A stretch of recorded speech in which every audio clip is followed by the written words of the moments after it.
कवचं वक्ष्ये प्रह्लादेनोदितं पुरा सर्वरक्षाकरं पुण्यं सर्वोपद्रवनाशनं स्वाहा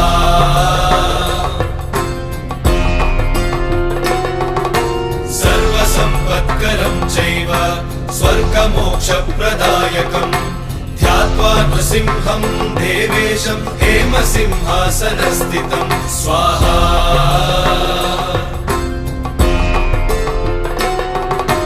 विवृत्तास्यं त्रिनयनं शरदिन्दुसमप्रभं लक्ष्म्यालिङ्गितवामाङ्गं विभूतिभिरुपाश्रितं स्वाहा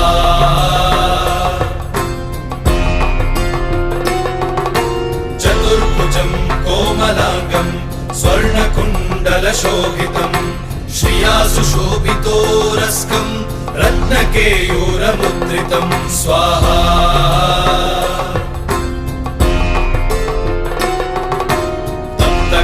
तप्तकाञ्चनसङ्काशं पीतनिर्मलवाससं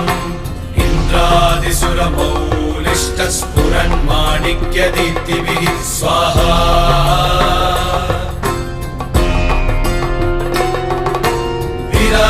विराजितपदद्वन्द्वं शङ्खचक्रादिहेतिभिः